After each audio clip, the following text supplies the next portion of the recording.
Salut, bienvenue sur le Max Academy, c'est Joe et dans cette vidéo, je vais faire de toi un boss de la commande ls. C'est bon, t'es prêt? Allez, c'est parti, Toleka. Bon, la commande ls, si tu tapes man ls, tu lis le manuel pour cette commande, je t'invite à le faire. Et là, tu peux descendre avec la flèche d'en bas sur ton clavier et remonter. Donc en fait, c'est une commande qui te permet de regarder le contenu d'un directory. Okay, donc je peux descendre, voir toutes les options. Mais dans cette vidéo, je ne vais pas te montrer toutes ces options-là. Okay, parce que ça ne sert à rien. Je vais te montrer seulement les options les plus courantes, les plus pratiquées d'un point de vue professionnel. Donc, je t'invite quand même à regarder le man page de ls. Et quand tu as fini, pour sortir de ce man page, tu appuies sur la lettre Q. Okay, Q, et puis tu reviens sur ton terminal. Alors, dans cette vidéo, je vais te montrer 6 commandes ls plus une commande bonus à la fin de cette vidéo. Ok, donc, on y va. Première commande, tout simplement, c'est ls. Ok, juste pour vérifier, je suis où je suis. Je suis dans Home ici to-user. Et si je tape ls, ça me met le contenu de ce directory. Ok, et là j'ai 1, 2, 3, 4, 5, 6. Donc j'ai 5 fichiers et un dossier. Donc j'ai 5 files et un directory. Première commande. Ce que j'aimerais te montrer par rapport à cette commande, c'est que peu importe où je suis sur mon serveur, je peux utiliser la commande ls sur n'importe quel directory de ce serveur. Donc par exemple, je veux voir le contenu du dossier testdir. Je n'ai pas besoin de me déplacer dans ce dossier pour voir le contenu de ce dossier. Si je tape ls testdir, donc quand je dis dossier et directory, c'est interchangeable. C'est la version anglaise, version française. Donc quand je suis quand je fais ls testdir, je vois le contenu de ce directory qui a un file qui s'appelle testfree, testfile-free. Je peux faire la même chose avec root etc. Et là, ça me montre le contenu de ce directory. Clear. Voilà, ça c'était la première commande. ls. Maintenant, d'un point de vue professionnel, une autre commande que j'aimerais te montrer parce que quand on essaie de voir le contenu d'un directory, c'est pas vraiment le contenu. Il y a des choses bien spécifiques qu'on cherche, des informations bien spécifiques qu'on cherche par rapport à ce contenu.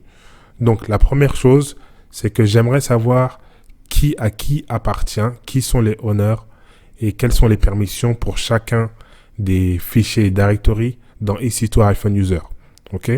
Donc pour ça, je tape ls-l. Rappelle-toi, avoir des informations un peu plus détaillées. Entre autres, j'aimerais connaître les permissions et les honneurs et utilisateurs de tous les fichiers dans un directory spécifique. Tu utilises ls-l. Et là, ça te display le file type, donc le type du file, soit c'est un file normal, donc il y a un trait, soit c'est un directory, comme ici en bleu. Donc c'est un D ou un lien, un link, donc ce sera un L. Là, ici, tout ça, c'est les permissions. Je t'invite à regarder ma vidéo où j'explique les file permissions et directory permissions. Donc, qui et comment peut accéder à ce fichier ou à ce directory. Ensuite, prochaine colonne, ici, il est avec les 1, 1, 2. Ça, c'est le nombre de links, okay? Donc le nombre de liens. Comme si tu as Windows, tu peux créer des liens d'un fichier à un autre. Donc si tu mets à jour ce fichier, ça update, ça met à jour le fichier original. Donc à chaque fois que tu crées un lien, donc une copie de fichier A, ce nombre va augmenter. À chaque fois que tu supprimes les liens du fichier A, ce nombre va diminuer. Donc ça, c'est la colonne des liens qui explique combien de liens ils ont été créés pour ce fichier ou ce dossier. Là, ici, c'est les honneurs, donc qui est responsable de ce fichier. Ici, c'est le groupe dans lequel ce fichier appartient. Ici, prochaine colonne, c'est la taille de ce fichier ou de ce directory. Ensuite, ici, c'est la date de la dernière modification par rapport à ce fichier. Et ici, c'est le nom du fichier. Donc, quand tu tapes ls-l, tu as vraiment un peu plus d'informations et c'est vraiment plus intéressant. Ok? Donc, ça, c'était la deuxième commande. Troisième commande. Maintenant que j'ai un peu plus d'informations, j'aimerais trier. Parce que là, c'est un exemple. Il y a 1, 2, 3, 4, 5, 6, 7 documents, 7 fichiers. Maintenant, comment je fais pour trier? Parce que tu peux avoir dans des dossiers où il y a une soixantaine. Donc, ça va prendre tout ton terminal. Donc, tu ne peux pas t'amuser à chaque fois à monter. Donc, maintenant, pour lister le dernier fichier qui a été modifié, ok, je veux lister le dernier fichier qui a été modifié, ls-l, et là, j'utilise première option, or reverse, ok, ça veut dire que reverse, quand tu fais ls-l, tu vois, c'est organisé par ordre alphabétique, mais s'il y a 60 fichiers, ça va dépasser, à chaque fois tu seras obligé de remonter. Donc, ls-l, or reverse, donc R, permet d'afficher les résultats d'une façon inversée. Donc, A sera en bas au lieu d'être en haut, ici. Et c'est plus avantageux parce que quand ça liste les résultats, tu seras déjà collé, tu verras le résultat, ce sera la première ligne qui est juste au-dessus de toi. Donc, pour voir le dernier fichier qui a été modifié, je fais ls-lr et T for time, temps. Entrée. Et là, comme tu vois, la dernière commande, c'était A qui était en premier. Mais ici, tu vois que ça a été c'est B. Donc, c'est le temps. Donc, le dernier fichier qui a été modifié, là, il est 10h, il est 11h05. Donc, on est le 1er mai.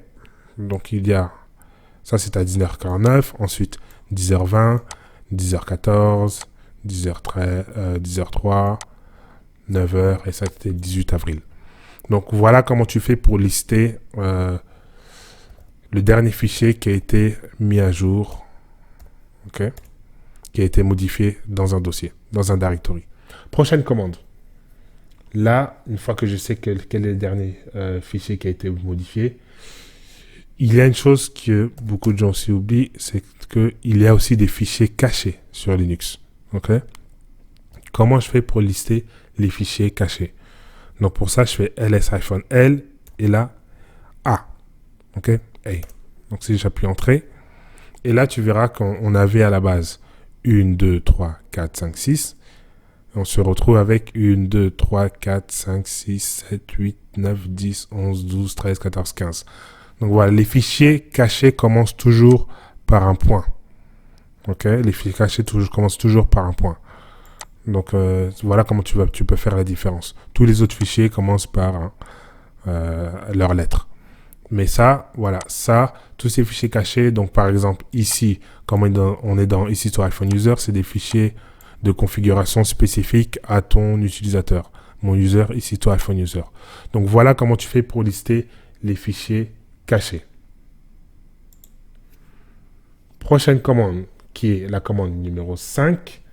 Donc, je veux connaître et trier les fichiers d'un directory par taille. Ok? ls iPhone. Je vais nettoyer mon terminal. ls iPhone lr t. Donc ça c'est je trie par temps. Maintenant, comment je fais pour trier par taille? Par taille, donc dans la logique, celui-ci devrait venir en premier. Ok. Entrée. Voilà. ls-lrs, mais capital letter, donc en majuscule. Si je fais ls-lrs, ça me donne pas le même résultat. Ok. Donc il faut bien faire la différence. Tout ce que tu vois qui est en majuscule doit être écrit en majuscule. Tout ce qui est écrit en minuscule doit être écrit en minuscule. Donc voilà, là ça me permet, cinquième commande, de trier par taille. Ok. Sixième commande maintenant. Bon, c'est bien beau de trier par taille. Là, 8500, mais qu'est-ce que ça veut dire tout ça? Ok, c'est affiché en bytes. Maintenant, souvent, on veut une chose de plus lisible. Ok, donc ce que je vais faire, ls lrs, comme la plupart des gens connaissent gigabyte, mégabyte, donc je fais AH. Et là, ça te donne la taille du fichier d'une façon, on appelle ça human readable. Donc, qu'un être humain peut comprendre facilement. Donc, si c'est MB, il y aura un M. Si c'est 3 gigas, il y aura 3 G. Donc, c'est un peu plus facile de lire. Donc, voilà. Donc, je viens de te montrer 6 commandes pour que tu puisses maîtriser le ls commande. Donc, c'est vraiment super. Donc là, je vais te rajouter une commande bonus. OK, comme tu es encore là. ls-lrt. OK, dernière commande qu'on a tapée, c'est ça. Si tu remarques bien, souvent aussi beaucoup de gens oublient, c'est que la taille du directory est de 23. OK, 23 bytes. Mais si tu regardes à l'intérieur de ces directories, il y a un fichier test que j'ai créé qui s'appelle test file 3, entrée, et qui a 380 K. Mais c'est pas affiché ici. Donc tu peux te demander, mais comment ça se fait que je... Hop, voilà, comme ça je te mets les deux, tu peux comparer. Comment ça se fait que surtout sur EC2 iPhone User, on voit le directory ici, mais en fait, la taille de ce directory est fausse parce que il n'y a pas les, à l'intérieur, c'est 380. Donc, il y a beaucoup de personnes qui m'ont posé cette question. La raison, c'est que là, quand tu fais ls-lrsh sur un directory, les sous-directories, comme ici, dire la taille qui est ici, c'est pas la taille du contenu. Par contre, la taille du fichier, ce fichier-là, là, c'est la taille du contenu du fichier. Mais pour les directories, ça ne te montre pas la taille du contenu. Ça te montre juste la taille des metadata pour ce directory. Et les metadata, meta information, c'est des informations sur ce directory. Comme ça, ici, tout iPhone user, qui est dans quel groupe est ce fichier, qui est le owner, combien il y a de links. Tout ça, c'est des informations sur ce directory. OK? Mais c'est pas la taille qui est ici, c'est pas le contenu. Pour afficher la vraie taille de ce directory, il y a une autre commande qu'il faut utiliser et c'est pas une commande ls, mais c'est une commande du. Du commande qui veut dire disk usage.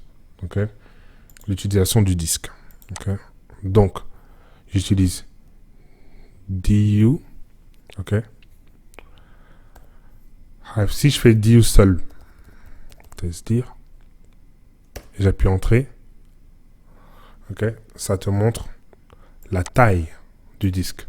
Mais bon, comme on a dit, on veut quelque chose qui soit un peu plus human readable. Donc je vais faire du -s h. Donc ne me montre pas les s, ça veut dire ne me montre pas les sous-directories dans ce directory. Montre-moi seulement la taille de ce directory et h pour human readable. Ensuite, j'ai fait test dir. Et voilà, ça te donne la taille exacte de ce directory. Donc voilà, 6 commandes, enfin 6 commandes ls plus une bonus, une commande du que je t'ai montré dans cette vidéo. OK? Hop, je vais nettoyer mon écran. Donc si on peut faire un récap, première commande, c'était la commande ls. Ça te permet de lister le contenu d'un directory. Deuxième commande, c'était la commande ls-l. Donc ça te permet de lister le contenu, mais avec un peu plus de données, comme les permissions, les honneurs, le groupe, le nombre de links, la date, et puis voilà, tu vois le nom du fichier. Troisième commande, c'était ls-lrt. Et ça te permet de lister, de trier en voyant le dernier file ou directory qui a été modifié. Okay. Quatrième, c'était ls-la. Ça te permet de te montrer les fichiers et directories qui sont cachés. Cinquième commande, c'était ls-lr capital, okay, majuscule S.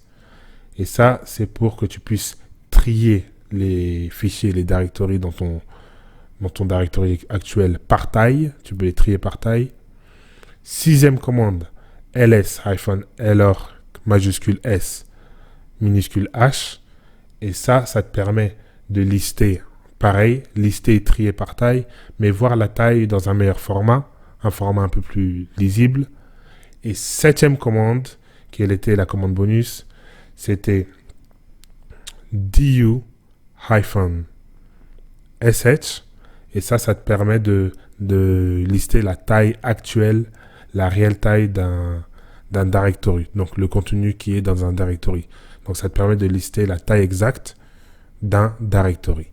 Donc, voilà. Merci d'avoir regardé cette vidéo. J'apprécie. Et puis, je te vois à la prochaine.